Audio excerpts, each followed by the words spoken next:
By May 1973, I was on my way up to the northwest of England to take a leading part in the feature film of Swallows and Amazons that the producer, Richard Pilbrow of Theatre Projects, had somehow persuaded Nat Cohen of EMI to finance. I had no idea of the responsibility being laid on my shoulders or of the huge sums of money involved. I was just doing it for fun.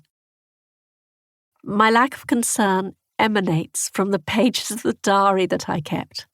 I have 3 volumes in readable italic handwriting, detailing what we did, and indeed what we said on every single day. The wording is childlike, but as a little bit of film history, the diary provides the facts from an interesting angle. My mother was pleased when I started to type them up 40 years later. She'd been nagging me for years.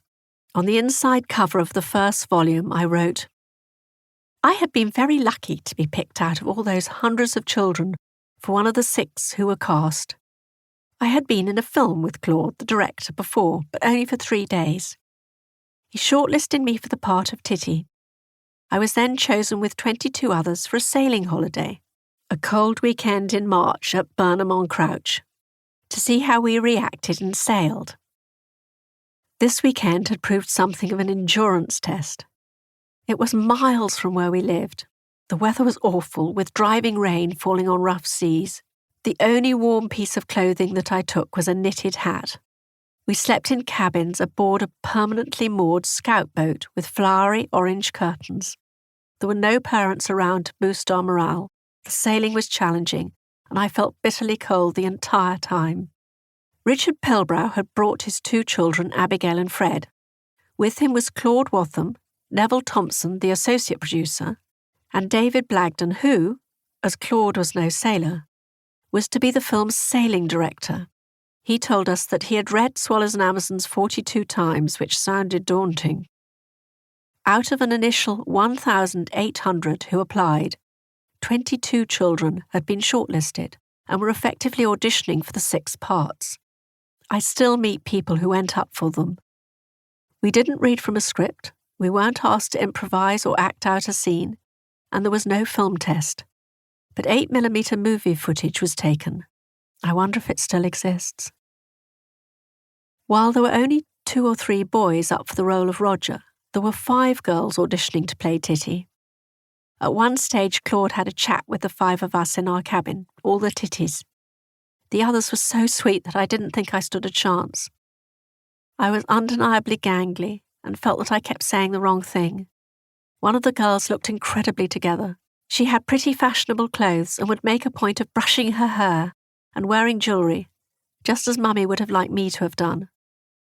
While I was used to boats, my sailing wasn't up to much. I was completely in awe of the seamanship of Kit Seymour, who would land the part of Nancy, and how fast she got the dinghies to whiz through the driving rain. We were all lucky to be the right age at the right time. I was perhaps the most fortunate because at 12 and a half I was really too tall for the part of Titty. I was a year older and a good 2 inches taller than Simon West, who played Titty's older brother John, but Claude must have known that he could cheat this on screen. I wrote, "In about a week's time, they rang up to say I had got the part, and Mummy a chaperone." One of Arthur Ransom's most famous quotes is, "Grab a chance and you won't be sorry for a might have been." The chance was grabbed. The Lake District gets very busy in July and August. So busy, the production team were advised to film during the summer term. This was a bit of an issue, as I was at a boarding school, a conventional Anglican convent. By law, before I could work as an actress, my parents needed formal written permission from Sister Anne Julian, my headmistress. This seemed unlikely. She wrote back, saying that she had prayed about it with my housemistress, Sister Allen. They gave us the go-ahead. The filming was to start on Monday, 14th of May, 1973. We were told there would be 46 days on location, with a full crew, for a 90-minute movie.